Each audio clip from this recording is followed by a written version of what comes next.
Hello friends, ഇന്നത്തെ ഞങ്ങളുടെ യാത്ര നെയ്യാർ ഡാമിലേക്കാണ്. പലതവണ ഞങ്ങൾ പോയിട്ടുള്ള സ്ഥലമാണ് നെയ്യാർ ഡാം. എന്നിരുന്നാലും ഞങ്ങളുടെ മക്കളും അനിയത്തിയുടെ മക്കൾക്കും വീണ്ടും നെയ്യാർ ഡാം തന്നെ പോകണമെന്നായിരുന്നു ആഗ്രഹം. ഞങ്ങൾ മക്കളെ എല്ലാവരെയും കൊണ്ട് ഏപ്രിൽ മാസത്തിലാണ് കൊടൈക്കനാൽ പോയത്. അതിനുശേഷം മക്കളുമൊത്ത് ഒരു സ്ഥലത്ത് യാത്ര പോയിട്ടില്ല. അങ്ങനെ ഇപ്പോൾ കുറച്ച് ദിവസം കൊണ്ട് അവർ ഭയങ്കര പരാതിയായിരുന്നു. അവരെയും കൊണ്ട് ഒരിടവും പോകുന്നില്ല, അമ്മയും പപ്പയും മാത്രമേ എവിടെ പോയാലും ഒരുമിച്ച് പോകുന്നുള്ളൂ, ഞങ്ങളെ കൊണ്ട് പോകുന്നില്ല എന്നുള്ള അവരുടെ ആ പരാതികൾക്കൊടുവിലാണ് ഞങ്ങൾ നെയ്യാർ ഡാം പോകാൻ വേണ്ടിയിട്ട് തയ്യാറായത്. എന്തായാലും പോയത് വളരെയധികം നല്ലതായിരുന്നു. കാരണം അന്ന് ഞങ്ങൾ പോയതിൻ്റെ അന്ന് ഡാം എന്തായാലും തുറന്നു വിട്ടിട്ടുണ്ടായിരുന്നു. അപ്പോൾ ഈ കാഴ്ചകളൊക്കെ കാണാൻ കുട്ടികൾക്കാണല്ലോ ഏറ്റവും കൂടുതൽ ഇഷ്ടം. മുതിർന്നവർക്കും ഇഷ്ടമാണ്, എന്നാലും കുട്ടികൾക്കാണ് കൂടുതൽ ഇഷ്ടം. അപ്പോൾ ഞങ്ങൾ ജസ്റ്റ് എൻട്രി ചെയ്ത് അകത്തേക്ക് പോയപ്പോൾ തന്നെ മക്കൾ പറയുന്നുണ്ടായിരുന്നു, ഡാം തുറന്നു വിട്ടിട്ടുണ്ട്, നല്ല സൗണ്ട് കേൾക്കുന്നുണ്ട്, വെള്ളത്തിൻ്റെയൊക്കെ ആ ശബ്ദം കേൾക്കുന്നുണ്ടെന്ന് അവർ പറയുന്നുണ്ടായിരുന്നു. പക്ഷേ അകത്തോട്ട് ചെന്നപ്പോൾ ശരിക്കും ആ കാഴ്ച നന്നായിട്ട് കാണാൻ പറ്റി. ഇതിൽ ഏറ്റവും കൂടുതൽ ആഗ്രഹം അതിൻ്റെ അനിയത്തിയുടെ മോനായിരുന്നു. കാരണം എല്ലാ അവധി ദിവസങ്ങളിലും വന്നിട്ട് വലിയച്ഛ നമുക്ക് നെയ്യാർ ഡാമിൽ പോവാം എന്ന് പറഞ്ഞിട്ട് അവ ഇങ്ങനെ പിണങ്ങുമായിരുന്നു. അങ്ങനെയാണ് ശരിക്കും ഞങ്ങൾ വീണ്ടും പോകാം എന്നുള്ളൊരു തീരുമാനത്തിലെത്തിയത്. പിള്ളേർക്ക് പിന്നെ അവിടെ എത്തിയപ്പോൾ അവർ ഏതോ ഒരു സ്വപ്ന ലോകത്തെത്തിയ കണക്ക് ഇങ്ങനെ എങ്ങോട്ട് പോകട്ടെ എന്നുള്ളൊരു രീതിയിലുള്ളൊരു ഓട്ടമായിരുന്നു. പിന്നെ ഞങ്ങളോടൊപ്പം അമ്മയും വന്നിട്ടുണ്ടായിരുന്നു, അച്ഛൻ വന്നില്ല, അമ്മ വന്നിട്ടുണ്ടായിരുന്നു. അപ്പോൾ അമ്മയും കുറേ വർഷങ്ങളായി അവിടെ പോയിട്ട്. അപ്പോൾ ഈ ഒരു കാഴ്ച അമ്മയ്ക്കും വളരെയധികം സന്തോഷമായി. ഈ സെൽഫി എടുക്കുന്നതാണ് അനിയത്തി, അവർ എന്നെ കൂട്ടാതെയാണ് സെൽഫി എടുത്തത് കേട്ടോ. പിന്നെ ഈ പിള്ളേർ മരത്തിൽ കയറിയിരിക്കുന്നത് ഇവർ കുറച്ചുകൂടി ചെറുതായിരുന്നപ്പോൾ ഈ സ്ഥലത്ത് ഇവിടെ വെച്ചിട്ട് കുറച്ച് ഫോട്ടോ ഒക്കെ എടുത്തിട്ടുണ്ടായിരുന്നു. വീണ്ടും അവരത് റീക്രിയേറ്റ് ചെയ്യാൻ വേണ്ടിയിട്ടാണ് വീണ്ടും അവിടെ തന്നെ കയറിയിരിക്കുന്നത്. അടുത്ത ഒരു അട്രാക്ഷൻ എന്ന് പറഞ്ഞാൽ ഈ ചെറിയൊരു വെള്ളച്ചാട്ടമാണ് കേട്ടോ. അതിൻ്റെ അടുത്ത് നിന്ന് ഫോട്ടോയൊക്കെ എടുക്കാൻ നല്ല രസമുണ്ട്.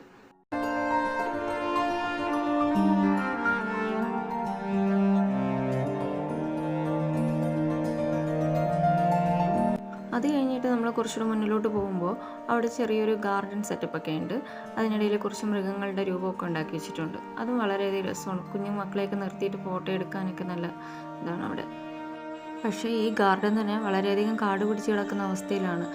നിറയെ പുല്ലൊക്കെ കയറി ഇങ്ങനെ ഒരു വൃത്തിയില്ലാത്തൊരവസ്ഥയിലാണ് ഈ ഗാർഡൻ ഇപ്പോൾ ഉള്ളത്.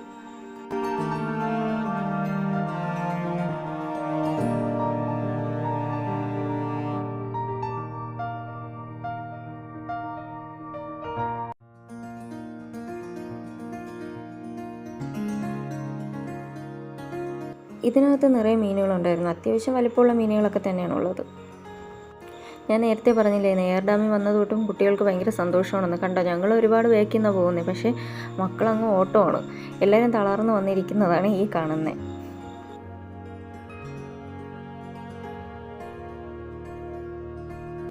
കഥകളി അവതരിപ്പിക്കുന്ന വേദിയുടെ ഒരു സ്റ്റാച്ചു കാണാൻ പറ്റും. ഇതും അവിടുത്തെ പ്രധാന ആകർഷണങ്ങളിൽ ഒന്നാണ്. അതൊക്കെ കണ്ടതിന് ശേഷം അടുത്ത ഡാമിൻ്റെ മുകളിലേക്ക് നടന്നു. ആ കാണുന്നതാണ് ലയൺ സഫാരി പാർക്ക്. ഞങ്ങൾ അവിടേക്കൊന്നും പോയിട്ടില്ലായിരുന്നു. മുന്നേ പോയ സമയത്ത് ലയൺ സഫാരി പാർക്ക് കാണാൻ പോയിട്ടുണ്ടായിരുന്നു. ഇപ്പോൾ ബോട്ടിങ്ങിനോ അങ്ങനെ മറ്റു വേറെ ഒന്നും കാണാൻ പോയിട്ടില്ല. ജസ്റ്റ് ഈ ഡാമും അവിടുത്തെ ഗാർഡനും കുട്ടികളുടെ പാർക്കൊക്കെ കണ്ടിട്ട് തിരിച്ചു വന്നു. ഇത് ഡാമിൻ്റെ മുകളിൽ നിന്നുള്ള കാഴ്ചയാണ്. ശരിക്കും അവിടെ നിന്ന് നോക്കുമ്പോഴാണ് നമുക്ക് ആ നെയ്യാർ ഡാമിൻ്റെ ശരിയായിട്ടുള്ള ഭംഗി ആസ്വദിക്കാൻ കഴിയുന്നത്.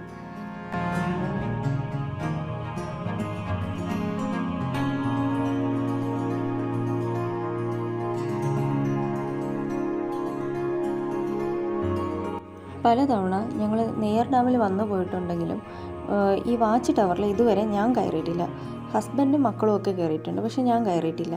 അതുകൊണ്ട് ഇപ്രാവശ്യം ഇങ്ങോട്ടാണ് യാത്രയെന്ന് പറഞ്ഞപ്പോഴേ ഞാൻ വിചാരിച്ചു എന്തായാലും ഇതിന് മുകളിലൊന്ന് കയറിയിട്ട് അവിടെയുള്ള ചുറ്റുമൊന്നുള്ള കാഴ്ചകളൊന്ന് കാണണമെന്ന് വിചാരിച്ചു. അങ്ങനെ ഞാനും ഇപ്രാവശ്യം വാച്ച് ടവറിൽ കയറി. ഞാൻ വിചാരിച്ചിരുന്നത് ഒരുപാട് സ്റ്റെപ്പ് ഉണ്ടാവും, നമുക്ക് കയറാനൊക്കെ ബുദ്ധിമുട്ടാവും എന്നൊക്കെയാണ് വിചാരിച്ചിരുന്നത്. പക്ഷേ അകത്തേക്ക് കയറി പോകുന്തോറും വളരെ അടുപ്പിച്ചടുപ്പിച്ചുള്ള സ്റ്റെപ്പാണ്. നമുക്ക് പെട്ടെന്ന് അങ്ങനെ തളർന്നു പോകുന്ന ഒരു അവസ്ഥയൊന്നും ഉണ്ടാവില്ല. പെട്ടെന്ന് തന്നെ കയറാൻ പറ്റുന്ന രീതിയിലുള്ളതാണ്. ഇത് വാച്ച് ടവറിൻ്റെ മുകളിൽ നിന്നുള്ള വ്യൂ ആണ് കേട്ടോ. അമ്മയും കുട്ടികളും ഞങ്ങളെല്ലാവരും കയറിയായിരുന്നു. ഹസ്ബൻഡും അനിയനും മാത്രം കയറിയില്ല, ബാക്കി ഞങ്ങളെല്ലാവരും കയറി. അമ്മയും ആദ്യമായിട്ടാണ് ഇതിൻ്റെ മുകളിൽ കയറുന്നത്. അങ്ങനെ ഞങ്ങൾ കയറിയിട്ട് തിരിച്ചിറങ്ങുന്നതാണ്. താഴേക്ക് നോക്കിയപ്പോഴാണ് ഹസ്ബൻഡും മക്കളും എല്ലാവരും കൂടി നെല്ലിക്ക കഴിക്കുകയാണ്. അവിടെ നിറയെ ആ നെല്ലിൽ നിറയെ നെല്ലിക്ക ഉണ്ടായിരുന്നു. പക്ഷേ ചെറിയ നെല്ലിക്കയായിരുന്നു. അവരൊക്കെ അത് പറിച്ച് കഴിക്കുന്നുണ്ടായിരുന്നു. ടവറിൽ നിന്ന് ഇറങ്ങിയ ശേഷം പിന്നെ എല്ലാവരും ഐസ്ക്രീം കുടിച്ചു. ആർക്കും ചായ വേണ്ട, ഐസ്ക്രീം മതിയെന്ന് പറഞ്ഞുകൊണ്ട് തന്നെ പിന്നെ എല്ലാവരും കൂടി ഐസ്ക്രീം കുടിക്കാൻ കയറി.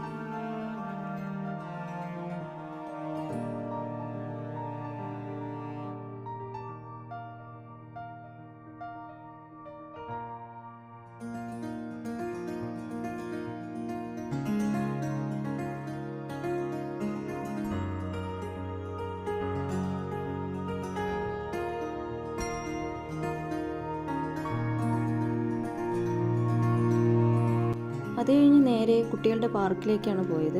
നോക്കൂ, പാർക്ക് കാണുമ്പോൾ തന്നെ അറിയാം എന്തുമാത്രം കാട് പിടിച്ച് കിടക്കുന്നതെന്നറിയോ. അതുപോലും വൃത്തിയാക്കാനുള്ള ഒരു ഇതില്ല. സാധാരണ കൊച്ചു കുട്ടികളൊക്കെ കളിക്കുന്ന സ്ഥലമാണ്. ഇതിനിടയിൽ ഇഴജന്തുക്കളൊക്കെ എന്തായാലും ഉണ്ടാവും.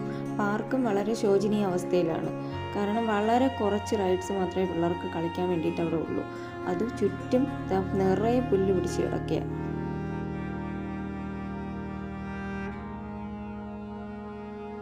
ഈ കാണുന്നത് നെയർ ഡാമിലെ തന്നെ ഒരു മതിലാണ്. വളരെ മനോഹരമായിട്ടുള്ള ചിത്രങ്ങളൊക്കെ വരച്ച് നല്ല രീതിയിൽ അത് പെയിൻറ്റ് ചെയ്തിട്ടുണ്ട്.